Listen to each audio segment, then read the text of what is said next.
Bueno, muy buenas tardes, Pablo, bienvenido a Valledupar. Muy buenas tardes a todos ustedes. Mi nombre es Luis Barros Pavalló. Yo vine aquí, yo estaba pensando en estar allá, pero ayer en la tarde Tony Celia me llamó y me contó que la carretera en Río Frío creo que estaba obstruida. Creo que levantaron el paro apenas hace unas 2 horas. Entonces me pidió el favor de que si yo me podía encargar de la entrevista, y yo le dije que sí, por haberla leído, ¿no? Era la única condición, o es la única condición que yo pongo, porque no me atrevo a entrevistar a nadie si no lo he leído, porque me parece una falta de respeto contigo o con el público. Entonces, con base en eso vamos a desarrollar el tema. Pablo Montoya es un escritor de pocas certezas. Quizás la única que tiene es escribir. Pablo Montoya no fue ni médico ni sacerdote como sus padres deseaban. Este rebelde consuetudinario terminó siendo músico y escritor de casi una veintena de novelas y ensayos, a través de los cuales ha ganado el Premio Internacional de Novela Rómulo Gallegos, el Premio Iberoamericano de Letras José Donoso y el José María Arguedas. Montoya, obsesivo en su oficio de escribir, se asume como un escritor fascinado por observar el lado oscuro de la humanidad. Y si lo llena la certidumbre de ser parte de un país fallido y cruel, también afirma que el nuestro es un país en el que el abrazo y la fraternidad son una permanencia irrebatible. Nadie lee con indiferencia a Pablo Montoya, porque él como escritor se la juega el todo por el todo, apoyado en Voltaire, para escribir una literatura que incomode. Esta tarde, conversaremos sobre su novela Marco Aurelio y los límites del imperio, en donde humaniza el poder del último de los llamados 5 buenos emperadores romanos. Listo. Para comenzar, Pablo, ¿cómo definirías tú la novela histórica y qué te atrajo de este género literario que lo has trabajado tanto? Bueno, gracias Luis por tus palabras, a ustedes, gracias por la presencia. Me siento muy contento de estar aquí y muy especial resulta para mí pasar de la leyenda parranda vallenata al estoicismo romano, ¿no? Unos cambios que solamente nos los permite nuestra modernidad. Creo que no somos ajenos en absoluto a ningún momento histórico. Creo que somos un conglomerado de partículas que nos comunican con el presente, sin duda alguna, porque somos seres del presente. Pero yo siempre he pensado que somos más del pasado, ¿no? Creo que hay una gran extensión del pasado que nos define, que recibimos de ese pasado un montón de informaciones, de consideraciones.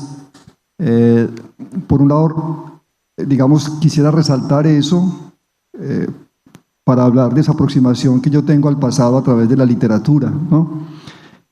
Soy consciente de que hay una gran extensión antes de nosotros que nos forja y que el futuro es una cosa muy impredecible, ¿no?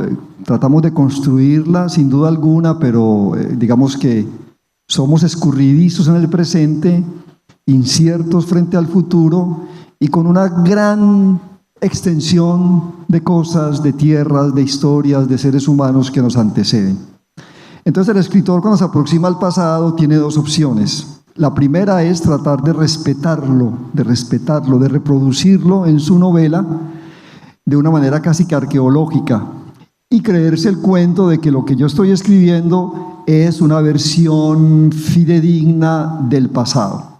Yo no hago parte de esos escritores. En el grupo en el que yo voluntariamente me meto es en aquel grupo de escritores que se aproximan al pasado y tratan de reinventarlo, porque tengo la certeza de que ese pasado, al ser tan escurridizo también y tan inasible, lo que tiene la literatura, así como también lo tiene la ciencia histórica, es tratar de acercarse a él y reproducirlo de una forma imaginaria.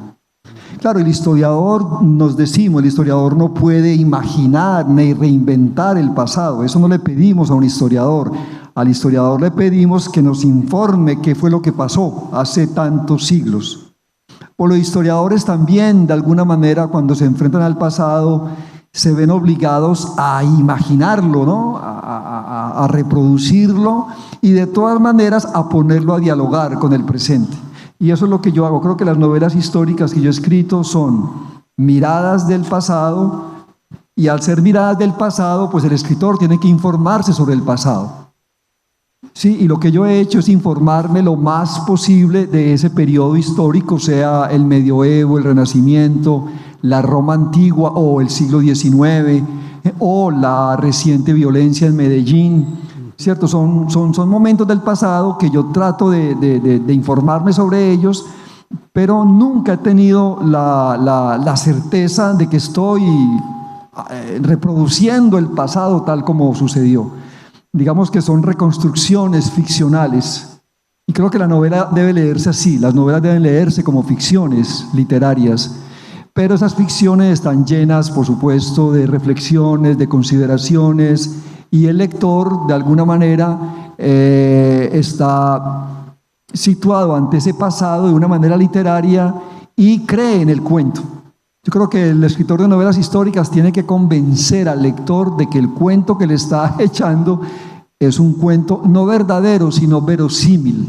Creo que ahí está la gran diferencia entre el relato histórico, que es supuestamente verdadero, digo supuestamente porque hay muchos líos también frente a los relatos históricos. ¿Quién es el historiador? ¿De dónde escribe el historiador? ¿Por qué piensa así el historiador? ¿Cuál es su ideología? ¿Desde qué orilla escribe o reproduce ese pasado? Y el escritor que, digamos, lo que hace son simplemente relatos ficcionales que buscan la verosimilitud. Eso es lo que yo podría decir al respecto. Tú venías de trabajar unos personajes marginales. Se me ocurre ahorita La sombra de Orión, ¿verdad? Medellín, la comuna. Y ahora en esta Marco Aurelio y los límites del imperio vas a narrar esa historia, o narraste esa historia desde el centro mismo del poder. ¿Cómo te incomodó eso, estar en el centro de esa historia en comparación con esa marginalidad que había allá en el otro lado? Fue muy difícil meterme en la mente de un emperador, no solamente de un emperador romano que vivió en el siglo II, sino de un hombre que representa el centro del poder, como tú dices. Espérate un momentico, no sigas ahí.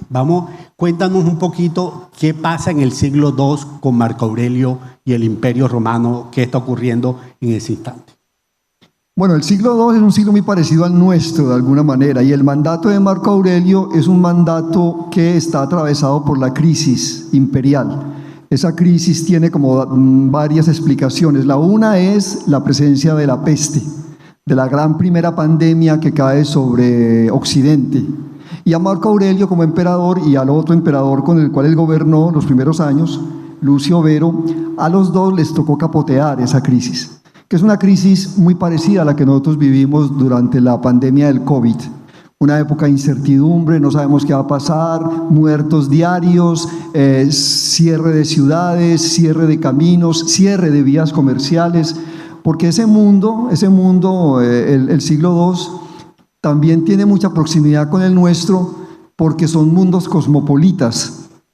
Claro, no tienen la misma velocidad de las comunicaciones que tenemos nosotros ahora, pero es un mundo abierto, en diálogo con las diferentes culturas, digámoslo así. Roma, recordémoslo, es un imperio que se extiende, y su extensión, que surge a partir de conquistas guerreras, también están ancladas en la gran curiosidad, en la gran tolerancia que tienen ellos, los romanos, frente a las otras religiones, frente a las otras costumbres.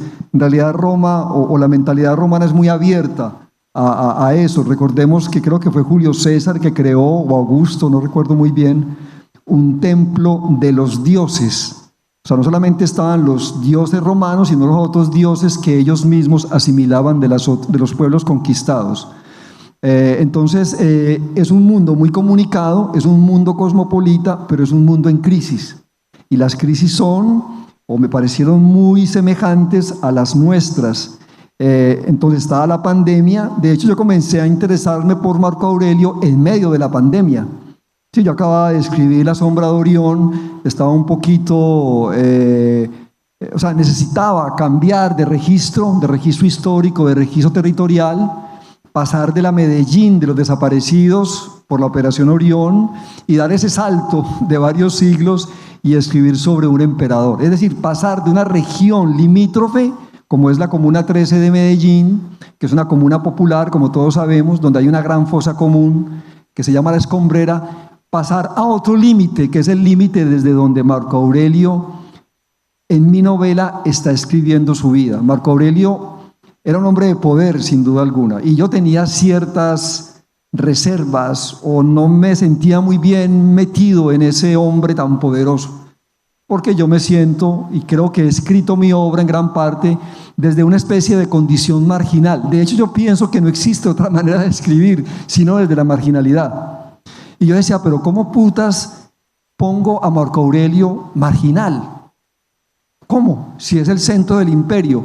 Entonces me di cuenta que Marco Aurelio muere en los límites del imperio. O sea, muere en las fronteras del norte enfrentando a los bárbaros. O sea, muere en un campamento, en el culo del mundo, como se diría, ¿no? En los límites. Más allá es la barbarie, digámoslo así. Entonces, ese espacio limítrofe es el que me permitió a mí como que acomodarme de una mejor manera a ese personaje.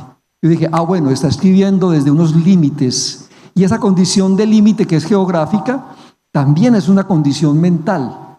Y también es una condición que tiene que ver con otras nociones, el límite de la muerte, el límite de la vejez, de la enfermedad, de la degradación.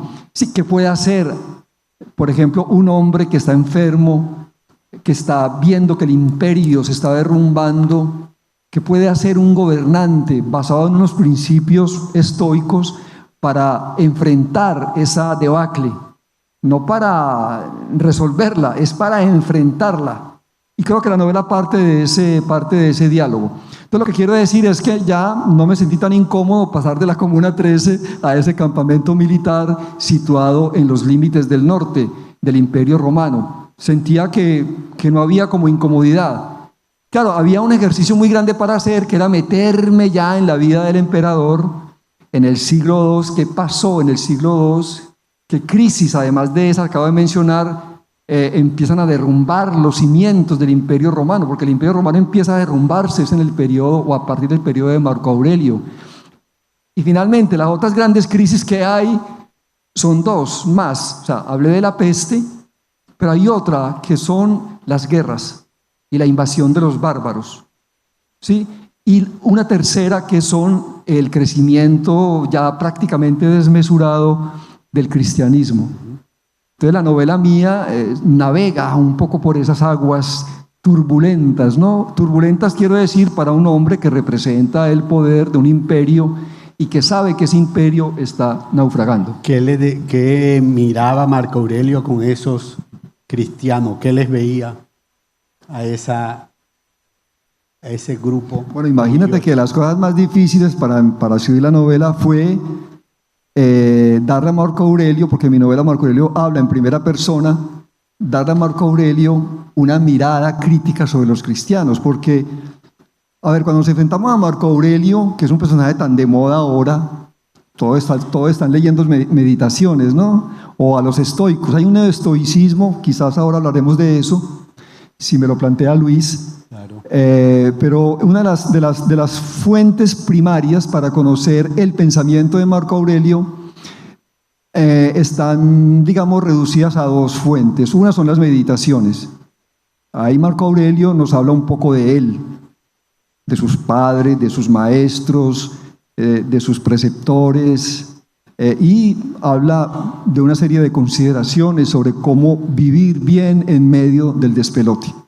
Sí, cómo ser fuertes, cómo resistir las dificultades que ofrece la vida en todos los dominios familiares, políticos, militares, etcétera, etcétera, ¿no? Es decir, Meditaciones es un libro que se puede leer como una suerte de ejercicios espirituales. Pero la otra fuente útil para conocer a Marco Aurelio son las cartas que él dejó, que se descubrieron por allá a finales del siglo XIX, y que son unas cartas que él intercambió con su maestro Frontón. Y ahí vemos un Marco Aurelio muy distinto al de las Meditaciones, porque el de las Meditaciones es un viejo enfermo, melancólico, es un hombre un poco escéptico, ¿cierto? Sabe que se va a morir. Además, Marco Aurelio era un tipo enfermizo físicamente, ¿no? Tenía úlceras, no dormía bien, bueno. Y por otro lado, a diferencia de ese Marco Aurelio, está el de las cartas, que es un hombre joven, lleno de vida, interesado por la poesía, por los viajes. Es un tipo completamente distinto al otro. Entonces, en esas fuentes no hay reflexiones sobre los cristianos. La única reflexión que hay en Meditaciones sobre los cristianos son unas poquitas líneas en las que Marco Aurelio dice: para morir hay que asumir la muerte con fortaleza, con resignación, y no como lo hacen esos cristianos que se lanzan a martirizarse, ¿no? O sea, esos cristianos que están desesperados buscando morir para irse para el cielo. A él le parecía eso completamente espectacular y nefasto. Entonces decía, esa no es una forma noble de morir. Es la única referencia que hay. Entonces, para reconstruir la mirada de un noble, pagano, culto, como fue Marco Aurelio, sobre los cristianos que ya pululaban en el imperio durante ese mandato, fue un trabajo muy difícil. Entonces yo traté de leer, de algún modo, esas pocas críticas que existen, que hicieron los romanos cultos sobre los cristianos. Porque como ustedes saben, los cristianos tomaron el poder unos siglos después y acabaron con todas las críticas que les hicieron los romanos cultos. Recordemos que cuando los cristianos llegan al poder en Roma y se establece la religión oficial, el cristianismo, para el imperio, ¿qué hacen los cristianos? Queman bibliotecas, queman templos, queman lo que hoy llamaríamos, o cierran, clausuran lo que hoy llamaríamos universidades, ¿sí? Amenazan y condenan a aquellos que siguen haciendo sus prácticas paganas religiosas bajo puertas. O sea, el cristianismo no se oficializa de la noche a la mañana, se oficializa a partir de una serie de medidas verdaderamente, ¿cómo llamarlas hoy? Sí, extremas. Entonces los cristianos además quemaron todas las críticas que les hicieron los romanos cultos a su religión. Una de esas críticas es la que hace Celso. Celso es un noble culto romano del siglo II, contemporáneo de Marco Aurelio. Y él hizo una crítica muy fuerte a los cristianos. Esa crítica la conocemos porque Orígenes, el filósofo posterior, el que se castró para no pecar, hace una respuesta al texto de Celso. Y al responder ese texto, reproduce casi el 90% del libro. Y por eso es que pudimos o podemos leer o acercarnos a ese 90% del texto de Celso sobre los cristianos, que se llama Discurso contra los cristianos. Y es una manera reveladora de decir cosas como, por ejemplo, los cristianos que se creen muy originales, ese montón de creencias vienen de diferentes religiones, de los mitras, de los egipcios, reproducen un montón de conceptos platónicos. O sea, ese batiburrillo cristiano que ellos creen que es la gran originalidad de la religión, lo que es una copia de un montón de cosas. Dicen cosas como estas, por ejemplo, ¿cómo creer en la resurrección de los cuerpos? O sea, un noble pagano no se come ese cuento. Porque los nobles paganos, o los romanos en general, ¿qué hacían con los cuerpos muertos? Los incineraban. Entonces ahí no podía haber resurrección. ¿Cómo entender que de unas cenizas surge un nuevo cuerpo, o el cuerpo que había existido? A ellos les parece es una verdadera superstición delirante. Entonces yo le doy de alguna manera todas estas consideraciones a Marco Aurelio. Pero mi Marco Aurelio en cierta medida es un hombre tolerante, ¿sí? Y él trata como de poner un cierto límite a esa religión cristiana que poco a poco va desbordándose, ¿no? ¿Cierto? Entonces los romanos tenían que controlar a esos sectarios, ¿sí? Porque no podían, digamos, permitir que estos cristianos no obedecieran los cultos romanos que la autoridad exigía, ¿sí? Hacer ofrendas, pagar ciertos dineros de todos los cristianos más poderosos económicamente hablando.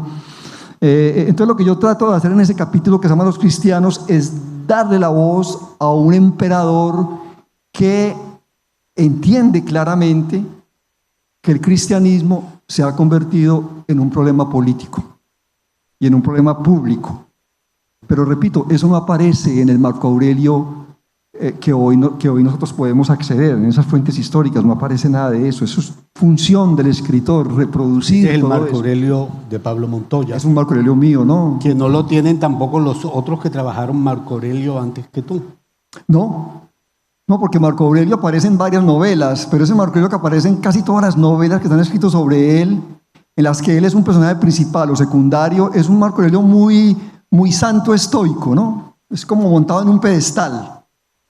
Entonces, ese Marco Aurelio es un tipo melancólico, es un tipo completamente aburrido, triste, mientras que mi Marco Aurelio es otra cosa.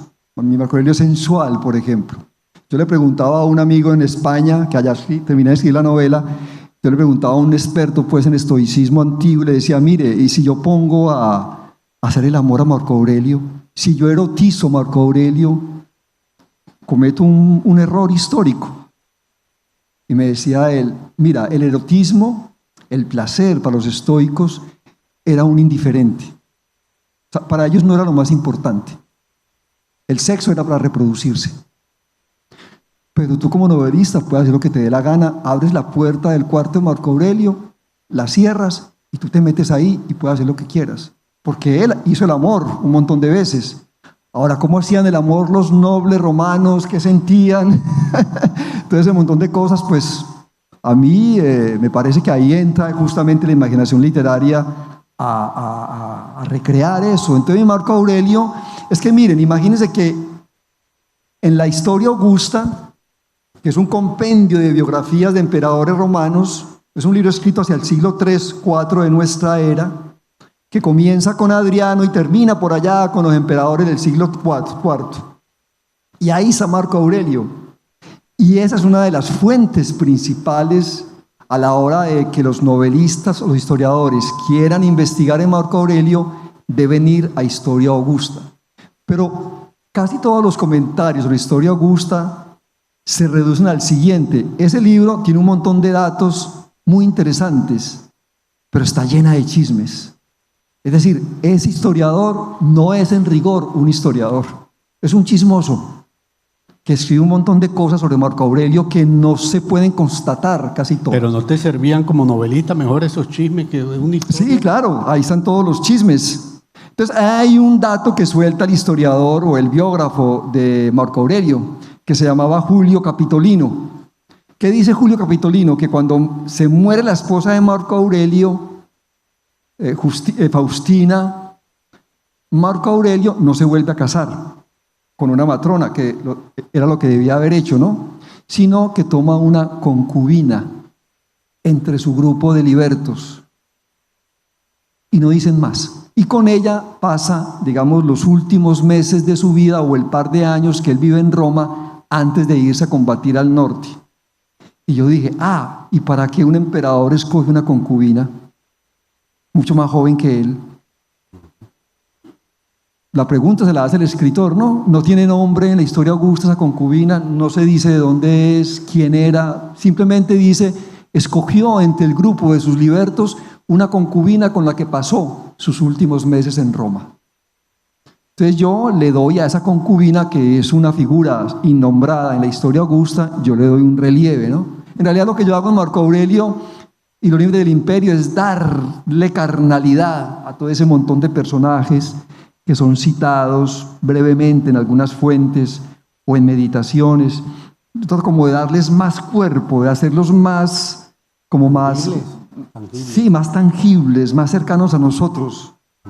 Entonces, lo que yo hago finalmente es darle a Marco Aurelio, a ese Marco Aurelio otoñal, un periodo de felicidad sensual. Erotizo a Marco Aurelio. Pero un poquito para bajarlo de ese pedestal, ¿no? Ese pedestal estoico de hombre que parece que no tenía ningún sentido del placer, de la emoción. Es como un santo en realidad. Pero fíjate, mira la mirada, porque es curioso, porque yo alguna vez leía en una entrevista a Marguerite Yourcenar, le preguntaron cuando escribió Memorias de Adriano, que por qué no había escogido a Marco Aurelio. Y ella contestó fue que le parecía supremamente aburrido. Sí. Entonces yo no sé, ¿tú sabías eso antes de trabajar en Marco Aurelio? Por supuesto, porque yo soy un discípulo de Yourcenar. Es decir, hay que pasar por Yourcenar para escribir una novela sobre un emperador, porque ella escribió la novela sobre Adriano. ¿Y en qué momento te dijiste, esta vieja estaba echando una mentira, este man es inteligente? Lo que pasa es que Yourcenar, a ella le preguntan, o sea, su emperador era Marco Aurelio. Ella dice, no, Marco Aurelio es un emperador aburrido, todos los días se pone el escudo, el casco, es un estoico que no come casi, no duerme, moralmente muy rígido, un hombre que no tiene mayor espesor, digamos, literario, decía ella. Mientras que Adriano es sibarita, es viajero, es un hombre culto, además es, digamos, entre comillas, homosexual, mientras que Adriano es, entre comillas, heterosexual, ¿no? O bueno, a Adriano se le conoció una sola mujer, Faustina, con la que tuvo casi 13, 14 hijos, y la concubina. No sabemos más nada de las mujeres de Marco Aurelio. Mientras, claro, de Adriano tampoco se conoce mayor cosa. Entonces lo que hace Yourcenar es reconstruir un emperador, la vida de un emperador muy libremente, pero para la idea que ella tenía del poderoso, le resultaba más cercano Adriano que Marco Aurelio. Pero la novela de Yourcenar es una larga carta que el viejo Adriano, que se está muriendo, le escribe a un joven que se llama Marco, que es Marco Aurelio. Entonces, yo en la medida en que fui averiguando sobre Marco Aurelio, que fui leyendo, porque leí mucho sobre este señor y sobre ese periodo, muchísimo, me daba cuenta que al contrario, esa vida era súper compleja. Y además, sobre todo, era una época, un siglo, un periodo que se comunicaba claramente con el nuestro. Claro, Yourcenar, cuando publica Memorias de Adriano en 1951, ella publica el libro en un contexto histórico muy particular, que es el inicio de la Guerra Fría. Acaba de terminar la Segunda Guerra Mundial, Europa está devastada, hay una serie de guerreros o de políticos bélicos que están gobernando de una manera, según Yourcenar, equívoca, y ella pone como un espejo en su novela a un gran emperador pacífico. Pero eso es una figura inventada por ella, porque sí, la política imperial de Adriano fue detener las conquistas y de alguna manera detener la guerra, y eso lo hizo durante un tiempo, pero durante todo el periodo de Adriano hay guerras fronterizas, siempre había guerras fronterizas en todo el imperio romano, que va desde Augusto hasta Probos, quizás, siempre hay guerras fronterizas, no es un imperio en paz. Pero Yourcenar dice que sí, que el único momento de paz que ha tenido la humanidad es el periodo de Adriano. Y no, el periodo de Adriano terminó ensangrentado con la guerra que Roma hizo en Judea. Bueno, Entonces son idealizaciones literarias de algún modo, o construcciones literarias que nos proponen los escritores.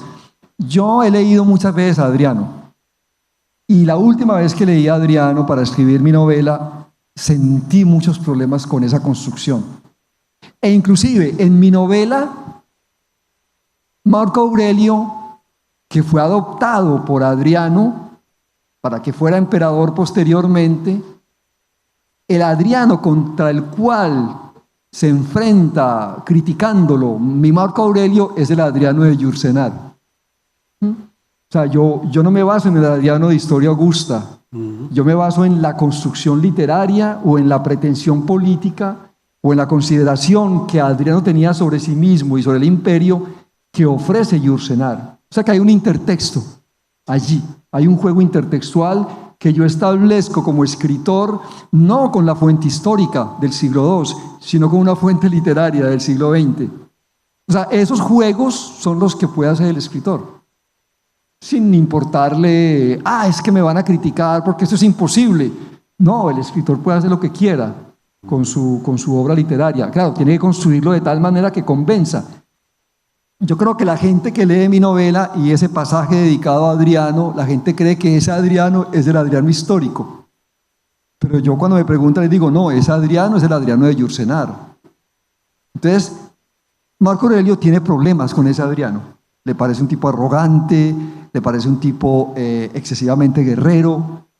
Pero él dice, pero ¿quién soy yo para criticar a Adriano si yo también me he mantenido haciendo la guerra? Y ese tema, por ejemplo, eso que dices tú de la verosimilitud, de conseguir, o sea, el reto es porque es en primera persona. ¿En qué momento el personaje dices tú, me lo creo, no? Cuando empezaste a trabajar. ¿Inmediatamente o llega un No, inmediatamente. Yo cuando comencé viene la pandemia, yo acabo de escribir La sombra de Orión, no se ha publicado La sombra de Orión.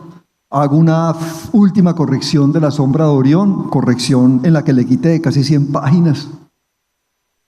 Termino La sombra de Orión, la entrego y me enfrento a este nuevo proyecto. Entonces hubo un momento en que yo me sentí tan atribulado de información que yo decía, ¿yo qué hago con todo este montón de datos? O sea, ¿qué es lo que yo voy a escribir sobre Marco Aurelio finalmente? Todo, pero ¿qué es todo? O sea, los 58 años de su vida, ¿cómo cuento la historia de Marco Aurelio? Y como el detonante de la novela, o mi interés por la novela, surgió en medio de la pandemia, porque a mí me pidieron un artículo sobre literatura y pestes, y yo como buen académico y como buen heredero de la Academia Francesa, me puse a leer todas las novelas, todos los registros sobre pandemias que se han escrito en nuestra historia desde los antiguos hasta, no sé, hasta José Saramago. Pero relatos o testimonios desde la literatura. Pero inevitablemente caí en la historia. Entonces ahí fue cuando me encontré con Marco Aurelio. Y yo dije, qué interesante este personaje, ¿no? Y esa pandemia tan parecida a la nuestra. Sí, y esa época de gran angustia que fue el siglo II, esa gran incertidumbre, no vamos a morir, no vamos a acabar, este es el fin del mundo, ¿no? Y claro, como Marco Aurelio no creía en esas cosas, porque eso decían los profetas o los charlatanes en las plazas públicas del Imperio Romano, frente a la devastación de la peste. En Roma había 2.000 muertos diarios durante ese primer periodo de la peste. Luego esa peste se extiende por todo el imperio. Y el imperio era el norte de África, toda Europa, hasta Gran Bretaña, ¿sí? Y iba hasta Persia, o hasta lo que hoy es Turquía, terminaba en las fronteras con la India y Mesopotamia, ¿sí? Y terminaba más o menos en lo que hoy es Hungría, Austria, hasta ahí llegaba el imperio, digámoslo así. Pero todo eso fue devastado por la peste. Que te iba a preguntar también, hiciste la investigación, pero ¿tuviste oportunidad de viajar a esos lugares? Sí. ¿Tuviste la pretensión de ir? Sí. ¿Qué pasó? Sí, yo fui a Estambul, yo visité lo que hoy es Turquía, que es, entre otras cosas, el sitio que tiene más vestigios romanos. estuve en Roma, estuve visitando pues como las ruinas romanas, era mi segundo viaje que hacía pues a Roma, pero allí estuve yendo, en ese segundo viaje estuve pendiente de Marco Aurelio, ¿no? De sus representaciones icónicas. Me estás hablando del segundo viaje, refiriéndote a lejos de Roma también. No, a un primero que hice por allá en el 2009, no, porque yo lejos de Roma la escribí sin haber ido a Roma. O sea que ya tenía una aproximación a Roma, o sea, no era completamente neófito. Pero lejos de Roma es una novela muy distinta, o bueno, es una novela, bueno, es complementaria con Marco Aurelio, pienso yo, porque es la historia del exilio del poeta romano Ovidio. Entonces, el que habla en Lejos de Roma es un poeta expulsado, es un hombre marginal, pero es un noble romano, ¿no? O sea, mis marginales mis marginales son hombres, son artistas, son personas formadas artísticamente o son de cierta cultura. Es decir, la marginalidad mía no es una marginalidad de bajos fondos, digámoslo así. O una marginalidad psicodélica, no, por ahí no va la marginalidad, no es una marginalidad tipo Andrés Caicedo, por decir algo, ¿no? O de realismo sucio, no, la marginalidad mía es de otro contexto. Sí, y entonces, lejos de Roma, ya me había, sin duda, ofrecido la posibilidad de conocer esa Roma antigua del primer siglo, pero de la mano de un poeta. Aquí ya estaba en función de un emperador. Entonces, para retomar la primera pregunta que hiciste, Luis, en algún momento tenía tanta información que yo dije, bueno, ¿yo qué hago? Entonces se me ocurrió hacer un esqueleto de la novela, de esa novela que iba a escribir. Entonces, Meditaciones la tenía subrayada por todas partes. ¿Qué partes de Meditaciones van en mi novela, no? Esto va aquí, esto va allá. Bueno, así se ubica un escritor pues como yo. Pero en algún momento se me ocurrió que mi novela iba a tener 12 partes, porque Meditaciones tiene 12 pequeños libritos. Y cuando empecé a pensar qué voy a poner en cada parte, se me presentó una primera estructuración de la novela, un primer esqueleto. Entonces, el primer capítulo sin duda era la gran plaga, que así fue como la llamó Galeno, el médico romano que fue médico de cabecera de Marco Aurelio y de Cómodo. Así él denominó esa pandemia que fue como una especie de viruela o de tifo, no me sabe muy bien. Entonces, la gran plaga es el inicio de la novela y después comencé a proponer temas para cada capítulo. Pero se me presentó la posibilidad de que Marco Aurelio está escribiendo desde las fronteras del norte Meditaciones en griego y está escribiendo esas memorias que yo le planteo al lector en latín. Es una escritura doble la que está haciendo Marco Aurelio en mi novela. Mientras escribe los ejercicios espirituales de Meditaciones, al mismo tiempo está contando la historia de su vida. Entonces ahí empecé a organizar toda la información. ¿Por qué una en griego y otra en latín? Porque esos romanos eran bilingües. Casi todos los nobles romanos eran emperadores romanos, pero eran helénicos. O sea, les interesaba la formación griega. Estaban llenos de costumbres, de conocimientos, entre ellos la lengua, griegos. Por ejemplo, la moda de la barba romana que vemos en Marco Aurelio, que vemos en Adriano, que vemos en Antonino Pío, esa moda de la barba es una moda griega. ¿Sí? Casi todos esos romanos nobles eran alimentados por nodrizas griegas, jóvenes esclavas, que además de dar la leche al niño, les enseñaban las primeras bases de la lengua griega. Entonces Marco Aurelio, como todos los nobles de su época, eran bilingües. Entonces, hablaban en griego en las reuniones cultas, digámoslo así, con sus maestros, pero su cotidianidad y digamos, la regencia del imperio la hacían en latín. Entonces, Marco Aurelio escribe en realidad las meditaciones en griego. Bueno, por parte mía te voy a hacer la última pregunta para que el público tenga unos minutos para preguntarte. Uno escucha el título de la novela, que es Marco Aurelio y los límites del imperio, y por supuesto uno piensa que es una época lejanísima, empieza a leer y eso es supremamente actual. Ahí está la contingencia de la peste, pero aparte, un poco más allá, ¿qué ideas de Marco Aurelio perviven hoy en día, crees tú, en nuestra sociedad?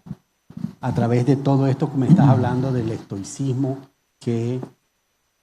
Bueno, el estoicismo en realidad es una filosofía que viene de Grecia, de Zenón, en Atenas, y que luego pasa a Roma. Y tiene problemas para ingresar a Roma, ¿no? O sea, inicialmente el estoicismo no es aceptado.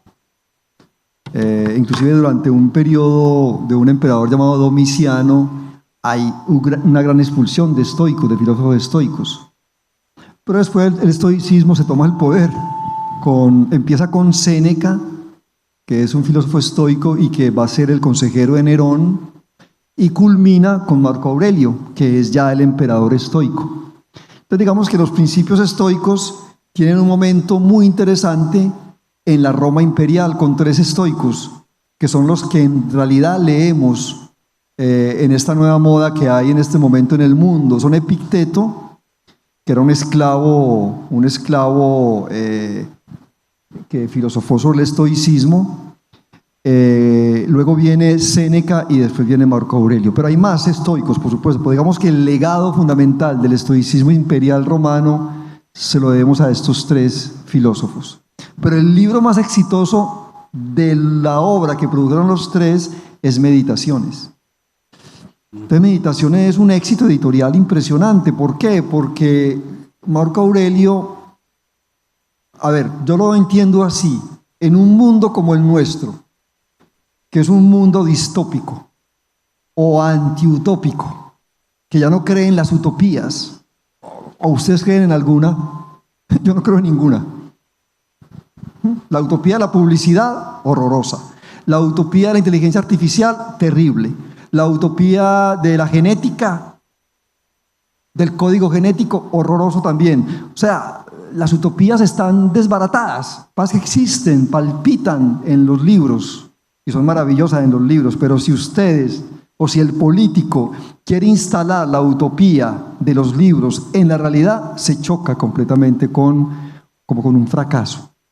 Entonces, en ese mundo antiutópico, o en ese mundo que no crea utopías, un mundo donde hay 3 grandes religiones monoteístas, el cristianismo, el islamismo y el judaísmo, y donde hay muchos fieles, el libro de Marco Aurelio se presenta y le habla a todo el mundo, porque Marco no habla de una religión, él habla de los dioses, pero esos dioses son completamente vagos, digámoslo así. En realidad lo que importa en Meditaciones es el hombre en toda su fragilidad, pero al mismo tiempo es un hombre capaz de resistir.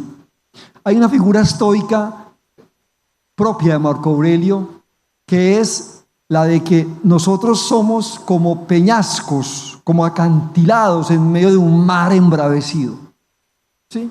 Y ese acantilado resiste todas las tormentas. ¿Cómo la resiste? Una serie de consejos que él da, ¿no? Levántate, no hagas caso a las habladurías, ¿sí?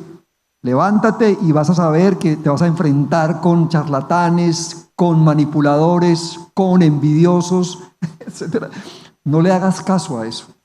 Trátalos de la mejor manera, pensando siempre que tú eres el centro, de alguna manera, del universo, pues, o del mundo existencial.